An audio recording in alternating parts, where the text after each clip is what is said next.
Peggy 3012. Bon, salut à toi qui verra cette vidéo, c'est Big Pipe Man.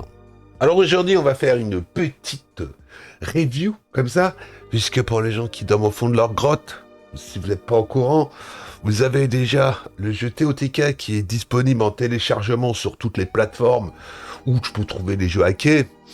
Alors j'ai vu la vidéo de Mad Gamer où il pousse un méga coup de gueule contre tout simplement cette fuite.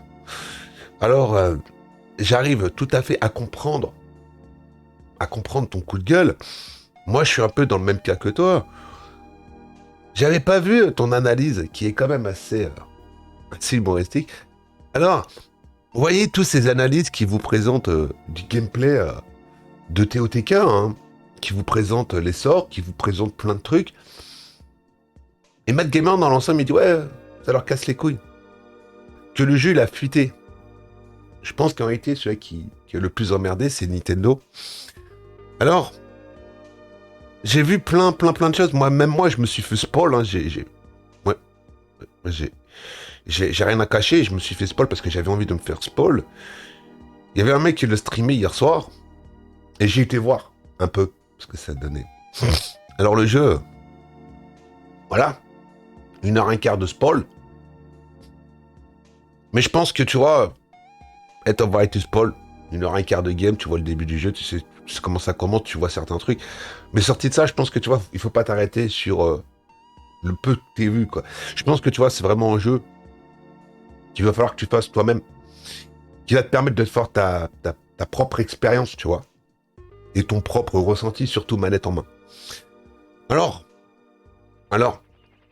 tous ces leaks, tous ces trucs, toutes les choses qu'on apprend qui devient tout simplement dégueulasse, hein.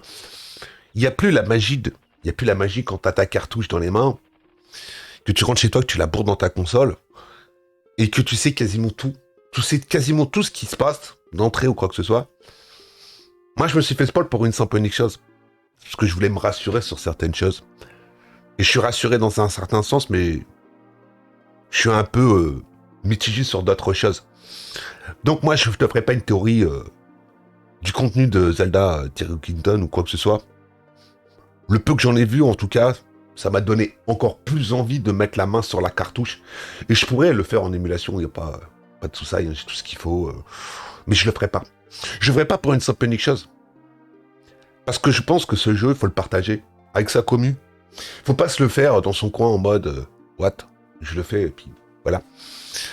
Alors comme tu dis, Mad Gamer, je suis tout à fait d'accord avec toi. Le jeu il va sortir, tu vas voir quelques youtubeurs qui vont le streamer vite fait, puis après ils feront l'analyse, le bilan final du bordel.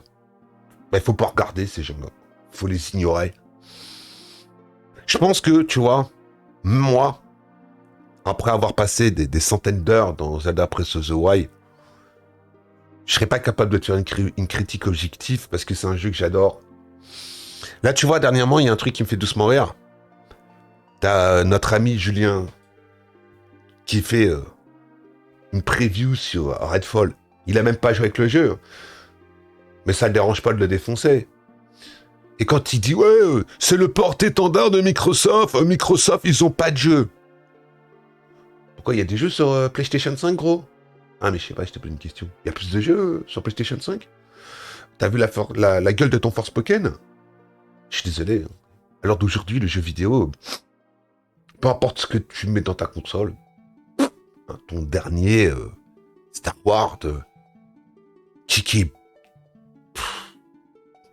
voilà, enfin, ça devient pitoyable, tous ces testeurs en carton, tous ces mecs qui font des reviews, qui sortent leur news avant tout le monde juste pour faire de la thune. C'est pitoyable, je sais même pas quoi vous dire. Bon allez, je vous laisse là, je vous dis à plus.